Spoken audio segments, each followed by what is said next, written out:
Tiba-tiba saya kaget karena dari arah yang berlawanan ada satu orang sedang berjalan. Membuat saya lebih kaget lagi karena ternyata setelah dekat betul, orang yang berjalan itu adalah Habib Umar seorang diri. Habib Umar sudah mulai tangannya dilipat untuk saya turunkan lagi tangan beliau. Dia bilang, Habib jangan.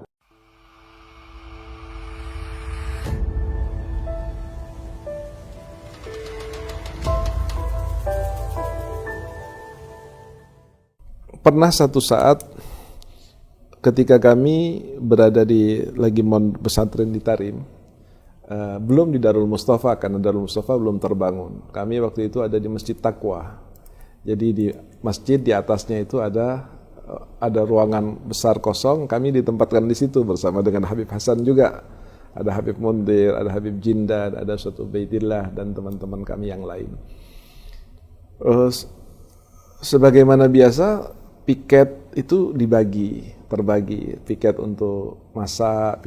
Memang walaupun saya waktu itu lebih cenderung karena pesan Al-Walid, Habib Qasim almarhum, dia berkata kepada saya, kalau kamu berangkat ke Tarim nanti, jangan kamu cari ilmunya, tapi cari berkah dan khidmahnya di sana. Kalau ilmu kamu di mana saja bisa belajar. Kebetulan saya termasuk orang yang tergolong paling tua usianya waktu berangkat ke sana. Karena memang saya sudah lama di Dalwa dan alhamdulillah saat saya berangkat ke Tarim itu kita sudah selesai Umdatus Salik dan Fathul Mu'in dan sudah ngajar, selesai belajar Alfiyah Ibn Malik pada saat itu, sudah hafal dan sudah mengajar juga. Kemudian banyak fan-fan ilmu. Tapi pada saat kita masuk ke Tarim, kita diajari jurmiyah lagi oleh Al-Habib Umar. Dan saya ikut waktu itu. Cuman saya melihat begini, kalau semua ikut belajar, yang khidmah di dapur, yang masak, yang ngurusin belanjaan siapa? Belum ada pada saat itu. Sehingga saya ambil bagian itu dengan banyak meninggalkan pelajaran.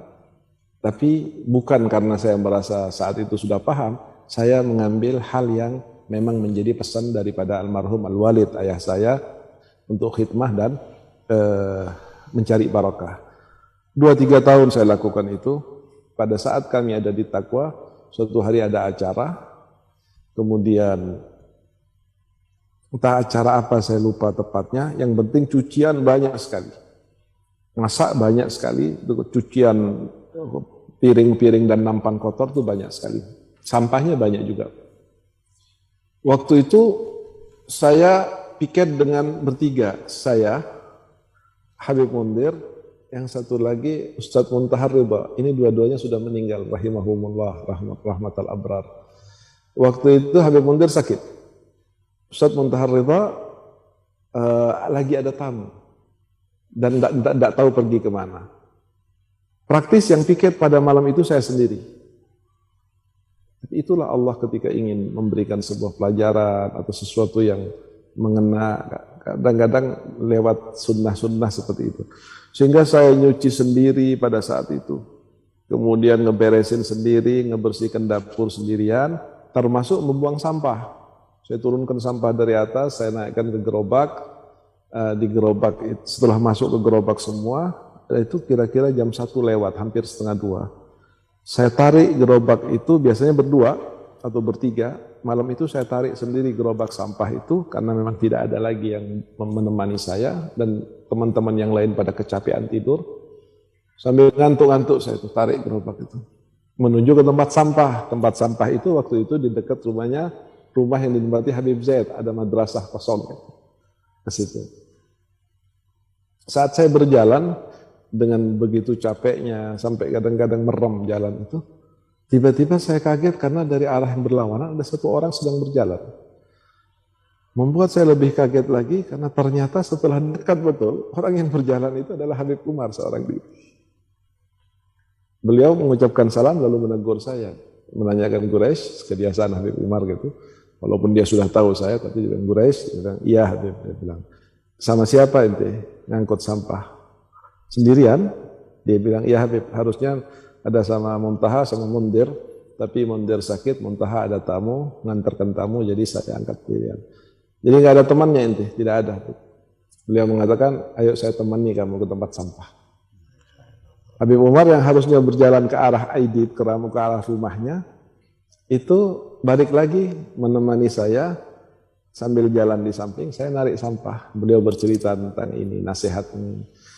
Sampailah ke tempat sampah. Pada saat sampai ke tempat sampah, Habib Umar sudah mulai tangannya dilipat untuk saya turunkan lagi tangan beliau. Dia bilang, Habib jangan, biar ini sampah tidak banyak, saya sudah terlanjur kotor, Habib tidak usah ikut. Habib Umar menurunkan ridaknya, naruh di batu, waktu itu batu-batu yang akan dibangun, dia duduk ngeliatin saya. Saya pindahin sampah dari gerobak ke tempat sampah, saya pindahin. Tengah-tengah saya pindahin, Habib Umar melihatin. Saya pura-pura semangat, padahal capek waktu itu, karena dilihat Habib Umar. Saya pindahin, nah pada saat Habib Umar pindahin itu, selesai saya pindahin, saya putar gerobak itu untuk kembali lagi. Habib Umar berdiri dan Habib Umar mengatakan kepada saya begini, Quraisy, kamu jangan kecil hati kalau sekarang ini kamu menjadi tukang sampah. Karena insya Allah kamu nanti kalau pulang ke negaramu, kamu akan menjadi orang yang mulia dan dihormati. Namun ingat, pada saat kamu dimuliakan dan dihormati orang, kamu harus ingat bahwa kamu adalah seorang tukang sampah. Nah, ketika kami berada di momen-momen yang besar, kami atau di hal-hal yang di situ terbuka pintu setan untuk menggoda kami agar menjadi ujub, menjadi ria atau menjadi sombong, itu sering, cambuk itu sering hadir kami.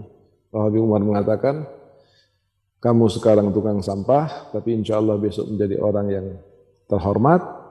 Tapi ingat, pada saat kamu dihormati oleh orang, dibanggakan, disanjung oleh orang, kamu harus ingat bahwa kamu tadinya adalah tukang sampah. Jazakallah khair Al-Habib Umar yang telah banyak memberikan kebaikan kepada kami, arahan kepada kami, nasihat kepada kami. Walaupun kami sangat tidak sempurna, tetapi kami tetap berusaha untuk menjadi murid yang baik.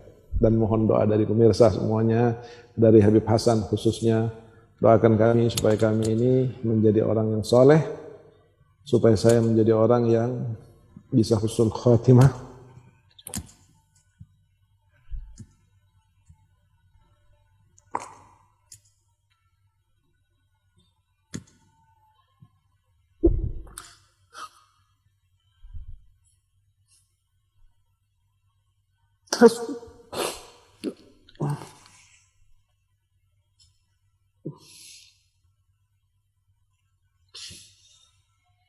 Saya ingin menjadi seorang murid